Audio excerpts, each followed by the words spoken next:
ಎಲ್ಲರಿಗೂ ನಮಸ್ಕಾರ ಸ್ನೇಹಿತರೆ ಮಲ್ಟಿಟಾಸ್ಕಿಂಗ್ ಸ್ಟಾಫ್ ಹಾಗೂ ಕಚೇರಿ ಸಹಾಯಕ ಹುದ್ದೆಗಳಿಗೆ ನೇಮಕಾತಿ ನಡೀತಾ ಇದೆ ನೋಡಿ. ಅಟೆಂಡರ್ ಮತ್ತು ಮಲ್ಟಿಟಾಸ್ಕಿಂಗ್ ಸ್ಟಾಫ್ ಹುದ್ದೆಗಳಿಗೆ ನೇಮಕಾತಿ ನಡೀತಾ ಇದೆ. ಸಂಪೂರ್ಣವಾಗಿ ಈ ಒಂದು ಹುದ್ದೆಗಳು ಸರ್ಕಾರಿ ಉದ್ಯೋಗಗಳು ಮತ್ತು ಕಾಯಂ ಉದ್ಯೋಗಗಳಾಗಿರ್ತವೆ ನೋಡಿ. ಹಾಗೆ ಈ ಒಂದು ಹುದ್ದೆಗಳಿಗೆ ಅರ್ಜಿ ಸಲ್ಲಿಸುವಂತಹ ಅಭ್ಯರ್ಥಿಗಳು 10th ಮತ್ತು PUC ಹಾಗೂ ITI ಮಾಡಿದಂತಹ ಅಭ್ಯರ್ಥಿಗಳು ಅರ್ಜಿಗಳನ್ನ ಸಲ್ಲಿಸಬಹುದು. 60,000ವರೆಗೂ ಪರ್ ಮಂತ್ ಸ್ಯಾಲರಿ ಆಗಿರುತ್ತೆ ನೋಡಿ. ಬನ್ನಿ ಇದ್ರ ಬಗ್ಗೆ ಸಂಪೂರ್ಣ ಮಾಹಿತಿಯನ್ನು ತಿಳಿಸ್ಕೊಡ್ತೀನಿ. ಹಾಗೆ ಈ ಒಂದು ಹುದ್ದೆಗಳ ಬಗ್ಗೆ ಒಂದು ನೋಟಿಫಿಕೇಶನ್ ಬೇಕಾದಲ್ಲಿ ನಮ್ಮ ಟೆಲಿಗ್ರಾಮ್ ಚಾನಲ್ ಇರುತ್ತೆ ನೋಡಿ, ಅಲ್ಲಿ ಹೋಗಿ ನೀವು ಡೌನ್ಲೋಡ್ ಮಾಡಿಕೊಂಡು ಇನ್ನೂ ಹೆಚ್ಚಿನ ಮಾಹಿತಿಯನ್ನು ತಿಳ್ಕೊಳ್ಬಹುದು. ಹಾಗೆ ಇದುವರೆಗೂ ಯಾರು ನಮ್ಮ ಟೆಲಿಗ್ರಾಮ್ ಚಾನೆಲ್ನ ಜಾಯ್ನ್ ಆಗಿಲ್ಲ, ಈಗಲೇ ಜಾಯ್ನ್ ಆಗಿ ಹೆಚ್ಚಿನ ಉದ್ಯೋಗ ಮಾಹಿತಿಗಳಿಗಾಗಿ ನೋಡಿ. ಅಪ್ಲೈ ಮಾಡಲಿಕ್ಕೆ 20 ಜನವರಿ 2026 ಅರ್ಜಿ ಸಲ್ಲಿಸಲಿಕ್ಕೆ ಕೊನೆಯ ದಿನಾಂಕ ಆಗಿರುತ್ತೆ ನೋಡಿ. ಆಫ್ಲೈನ್ ಮೂಲಕ ಅರ್ಜಿಗಳನ್ನ ಸಲ್ಲಿಸಬೇಕು. ಅಂದರೆ ಫಾರ್ಮನ್ನು ಕಳಿಸ್ಕೊಡ್ಬೇಕಾಗತ್ತೆ. ಯಾವ ರೀತಿಯಾಗಿ ಫಿಲ್ ಮಾಡಬೇಕು ಅದನ್ನು ಕೂಡ ಮುಂದೆ ವಿಡಿಯೋದಲ್ಲಿ ತಿಳಿಸ್ಕೊಡ್ತೀನಿ ನೋಡಿ. ಇಲ್ಲಿ ಏನು ಸಂಸ್ಥೆ ಹೆಸರನ್ನು ನೋಡೋದಾದರೆ ಸರ್ಕಾರಿ ಸಂಸ್ಥೆ ನೋಡಿ, ಭಾರತೀಯ ಕರಾವಳಿ ಕಾವಲು ಪಡೆ, ಇಲ್ಲಿಂದ ನೇಮಕಾತಿ ಆಗಿರುತ್ತೆ ನೋಡಿ. ಒಟ್ಟು 3 ಹುದ್ದೆಗಳಿದ್ದಾವೆ. ಉದ್ಯೋಗ ಸ್ಥಳ ಕರ್ನಾಟಕ ಬೆಂಗಳೂರು ಮತ್ತು ನವದೆಹಲಿಯಲ್ಲಿ ನೇಮಕಾತಿ ಆಗುತ್ತೆ. ಮಲ್ಟಿಟಾಸ್ಕಿಂಗ್ ಸ್ಟಾಫ್ ಮತ್ತು ಏನು ಕಚೇರಿ ಸಹಾಯಕ ಅಟೆಂಡರ್ ಹುದ್ದೆಗಳಿಗೆ ನೇಮಕಾತಿ ಇರುತ್ತೆ. ಒಟ್ಟು 60,000ವರೆಗೂ ಪರ್ ಮಂತ್ ಸ್ಯಾಲರಿ ಆಗಿರುತ್ತೆ ನೋಡಿ. ಕಾಯಂ ಉದ್ಯೋಗಗಳಾಗಿರ್ತವೆ. ಹಾಗೇನ ಪೋಸ್ಟ್ ಹೆಸರು, ಪೋಸ್ಟ್ಗಳ ಸಂಖ್ಯೆ ಮತ್ತು ಅರ್ಹತೆ ನೋಡಿ. ಮೆಕ್ಯಾನಿಕಲ್ ಫಿಟ್ಟರ್ ನೋಡಿ, 1 ಹುದ್ದೆ ಇದೆ, ITI ಕೇಳಿದ್ದಾರೆ. ಹಾಗೆ MTS ಪಿಯೋನ್ ಮತ್ತು MTS ಸ್ವೀಪರ್ ನೋಡಿ, ಪಿಯೋನ್ ಮತ್ತು ಸ್ವೀಪರ್ ಒಂದೊಂದು ಹುದ್ದೆಗಳಿದ್ದಾವೆ. SLC ಪಾಸ್ ಆದಂಥ ಅಭ್ಯರ್ಥಿಗಳು ಅರ್ಜಿಗಳನ್ನು ಸಲ್ಲಿಸಬಹುದಾಗಿರುತ್ತೆ ನೋಡಿ. ಈ ಒಂದು ಹುದ್ದೆಗಳು ಕಾಯಂ ಉದ್ಯೋಗಗಳಾಗಿರ್ತವೆ, ಹಾಗೆ ಸರ್ಕಾರಿ ಉದ್ಯೋಗಗಳಾಗಿರ್ತವೆ ನೋಡಿ. ಇನ್ನು ವಯೋಮಿತಿಯನ್ನು ನೋಡೋದಾದರೆ 18ರಿಂದ 27 ವರ್ಷದ ಒಳಗಿನವರು ಯಾರು ಬೇಕಾದರೂ ಅರ್ಜಿಗಳನ್ನು ಸಲ್ಲಿಸಬಹುದು. ಪುರುಷ ಆಗಿರಲಿ ಅಥವಾ ಮಹಿಳಾ ಅಭ್ಯರ್ಥಿಗಳು ಆಗಿರಲಿ, ಇಬ್ಬರು ಈ ಒಂದು ಹುದ್ದೆಗಳಿಗೆ ಅರ್ಜಿಗಳನ್ನು ಸಲ್ಲಿಸಬಹುದು. ಪೋಸ್ಟ್ ಹೆಸರು ಮತ್ತು ವಯೋಮಿತಿ ನೋಡಿ. ಮೆಕ್ಯಾನಿಕಲ್ ಫಿಟ್ಟರ್ 18ರಿಂದ 25 ವರ್ಷದ ಒಳಗಿನವರಾಗಿರಬೇಕಾಗುತ್ತೆ. ಹಾಗೆ MTS ಪಿಯೋನ್ ಮತ್ತು MTS ಸ್ವೀಪರ್ ನೋಡಿ, 18ರಿಂದ 27 ವರ್ಷದ ಒಳಗಿನವರು ಅರ್ಜಿಗಳನ್ನು ಸಲ್ಲಿಸಬಹುದು. OBC ಅಭ್ಯರ್ಥಿಗಳಿಗೆ 3 ವರ್ಷ ಮತ್ತು SC/ST ಅಭ್ಯರ್ಥಿಗಳಿಗೆ 5 ವರ್ಷ ಹಾಗೂ PWD ಅಭ್ಯರ್ಥಿಗಳಿಗೆ 10 ವರ್ಷಗಳ ವಯೋಮಿತಿ ಸಡ್ಡಿಗೆ ಕೂಡ ಇರುತ್ತೆ. ಆದಷ್ಟು ನಿಮ್ಮ ವಯಸ್ಸಿನ ಲೆಕ್ಕಾಚಾರ ಮಾಡಿಕೊಂಡು ಈ ಒಂದು ಹುದ್ದೆಗಳಿಗೆ ನೀವು ಅರ್ಜಿಗಳನ್ನು ಸಲ್ಲಿಸಬಹುದಾಗಿರುತ್ತೆ.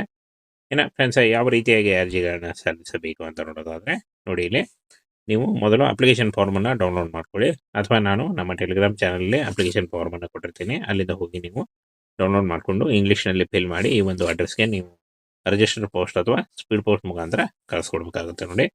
ನೇಮಕಾತಿ ನಿರ್ದೇಶನಾಲಯ, ಕೋಸ್ಟ್ ಗಾರ್ಡ್ ಪ್ರಧಾನ ಕಚೇರಿ, ಕೋಸ್ಟ್ ಗಾರ್ಡ್ ಆಡಳಿತ ಸಂಕೀರ್ಣ ಒಂದನೇ ಹಂತ 2, ಕೈಗಾರಿಕಾ ಪ್ರದೇಶ, ಸೆಕ್ಟರ್ 62, ನೋಯ್ಡಾ, UP ನೋಡಿ. 201309 ಈ ಒಂದು ಅಡ್ರೆಸ್ಗೆ ನೀವು ಪೋಸ್ಟ್ ಮುಖಾಂತರ ರಿಜಿಸ್ಟರ್ ಪೋಸ್ಟ್ ಅಥವಾ ಸ್ಪೀಡ್ ಪೋಸ್ಟ್ ಮುಖಾಂತರ ಕಳಿಸ್ಕೊಡ್ಬೇಕಾಗುತ್ತೆ. ಇನ್ನು 6/1/2026ರಿಂದ ಅರ್ಜಿ ಸಲ್ಲಿಕೆ ಶುರುವಾದರೆ 20 ಜನವರಿ 2026 ಅರ್ಜಿ ಸಲ್ಲಿಸಲು ಕೊನೆಯ ದಿನಾಂಕ ಆಗಿರುತ್ತೆ ನೋಡಿ. ಈ ಒಂದು ಕೊನೆಯ ದಿನಾಂಕದೊಳಗಾಗಿ ನೀವು ಈ ಒಂದು ಹುದ್ದೆಗಳಿಗೆ ಆಫ್ಲೈನ್ ಮುಖಾಂತರ ಅರ್ಜಿಗಳನ್ನ ಸಲ್ಲಿಸಬೇಕಾಗುತ್ತೆ. ನೋಟಿಫಿಕೇಷನ್ನಲ್ಲಿ ಒಂದು ಅಪ್ಲಿಕೇಶನ್ ಫಾರ್ಮ್ ಇರುತ್ತೆ ನೋಡಿ, ಅದನ್ನು ಡೌನ್ಲೋಡ್ ಮಾಡಿಕೊಂಡು ಇಂಗ್ಲೀಷ್ನಲ್ಲಿ ಫಿಲ್ ಮಾಡಿ ಆಲ್ರೆಡಿ ಹೇಳಿದ ತಕ್ಷಣ ಅಂದರೆ ನಾವು ತಿಳಿಸಿರ್ತಕ್ಕಂಥ ಅಡ್ರೆಸ್ಗೆ ನೀವು ಪೋಸ್ಟ್ ಮುಖಾಂತರ ರಿಜಿಸ್ಟರ್ ಪೋಸ್ಟ್ ಅಥವಾ ಸ್ಪೀಡ್ ಪೋಸ್ಟ್ ಮುಖಾಂತರ ಕಳಿಸ್ಕೊಡ್ಬೇಕಾಗುತ್ತೆ ನೋಡಿ. ಸ್ನೇಹಿತರೆ ಮಲ್ಟಿಟಾಸ್ಕಿಂಗ್ ಸ್ಟಾಫ್ ಹಾಗೂ ಕಚೇರಿ ಸಹಾಯಕ ಹುದ್ದೆಗಳಿಗೆ ನೇಮಕಾತಿ ನಡೀತಾ ಇದೆ ನೋಡಿ. ಅಟೆಂಡರ್ ಮತ್ತು ಮಲ್ಟಿಟಾಸ್ಕಿಂಗ್ ಸ್ಟಾಫ್ ಹುದ್ದೆಗಳಿಗೆ ನೇಮಕಾತಿ ನಡೀತಾ ಇದೆ. ಸಂಪೂರ್ಣವಾಗಿ ಈ ಒಂದು ಹುದ್ದೆಗಳು ಸರ್ಕಾರಿ ಉದ್ಯೋಗಗಳು ಮತ್ತು ಕಾಯಂ ಉದ್ಯೋಗಗಳಾಗಿರ್ತವೆ ನೋಡಿ. ಹಾಗೆ ಈ ಒಂದು ಹುದ್ದೆಗಳಿಗೆ ಅರ್ಜಿ ಸಲ್ಲಿಸುವಂಥ ಅಭ್ಯರ್ಥಿಗಳು 10th ಮತ್ತು PUC ಹಾಗೂ ITI ಮಾಡಿದಂಥ ಅಭ್ಯರ್ಥಿಗಳು ಅರ್ಜಿಗಳನ್ನ ಸಲ್ಲಿಸಬಹುದು. 60,000ವರೆಗೂ ಪರ್ ಮಂತ್ ಸ್ಯಾಲರಿ ಆಗಿರುತ್ತೆ ನೋಡಿ. ಬನ್ನಿ ಇದ್ರ ಬಗ್ಗೆ ಸಂಪೂರ್ಣ ಮಾಹಿತಿಯನ್ನು ತಿಳಿಸ್ಕೊಡ್ತೀನಿ. ಹಾಗೆ ಈ ಒಂದು ಹುದ್ದೆಗಳ ಬಗ್ಗೆ ಒಂದು ನೋಟಿಫಿಕೇಶನ್ ಬೇಕಾದಲ್ಲಿ ನಮ್ಮ ಟೆಲಿಗ್ರಾಮ್ ಚಾನಲ್ ಇರುತ್ತೆ ನೋಡಿ, ಅಲ್ಲಿ ಹೋಗಿ ನೀವು ಡೌನ್ಲೋಡ್ ಮಾಡಿಕೊಂಡು ಇನ್ನೂ ಹೆಚ್ಚಿನ ಮಾಹಿತಿಯನ್ನು ತಿಳ್ಕೊಳ್ಬಹುದು.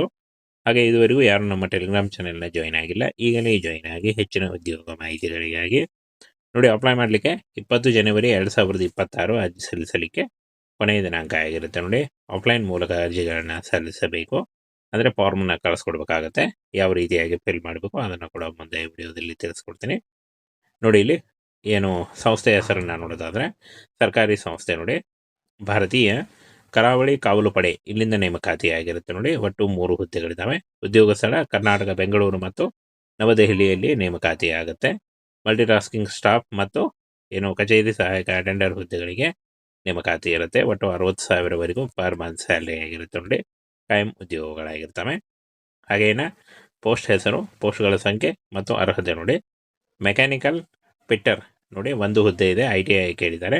ಹಾಗೆ MTS ಪಿಯೋನ್ ಮತ್ತು MTS ಸ್ವೀಪರ್ ನೋಡಿ, ಪಿಯೋನ್ ಮತ್ತು ಸ್ವೀಪರ್ ಒಂದೊಂದು ಹುದ್ದೆಗಳಿದ್ದಾವೆ. SLC ಪಾಸ್ ಆದಂಥ ಅಭ್ಯರ್ಥಿಗಳು ಅರ್ಜಿಗಳನ್ನು ಸಲ್ಲಿಸಬಹುದಾಗಿರುತ್ತೆ ನೋಡಿ. ಈ ಒಂದು ಹುದ್ದೆಗಳು ಕಾಯಂ ಉದ್ಯೋಗಗಳಾಗಿರ್ತವೆ, ಹಾಗೆ ಸರ್ಕಾರಿ ಉದ್ಯೋಗಗಳಾಗಿರ್ತವೆ ನೋಡಿ.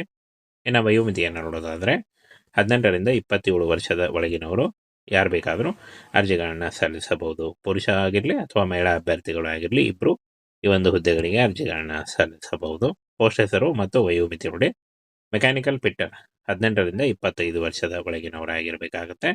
ಹಾಗೆ MTS ಪಿಯೋನ್ ಮತ್ತು MTS ಸ್ವೀಪರ್ ನೋಡಿ, 18ರಿಂದ 27 ವರ್ಷದ ಒಳಗಿನವರು ಅರ್ಜಿಗಳನ್ನು ಸಲ್ಲಿಸಬಹುದು. OBC ಅಭ್ಯರ್ಥಿಗಳಿಗೆ 3 ವರ್ಷ ಮತ್ತು SC/ST ಅಭ್ಯರ್ಥಿಗಳಿಗೆ 5 ವರ್ಷ ಹಾಗೂ PWD ಅಭ್ಯರ್ಥಿಗಳಿಗೆ 10 ವರ್ಷಗಳ ವಯೋಮಿತಿ ಸಡ್ಡಿಗೆ ಕೂಡ ಇರುತ್ತೆ.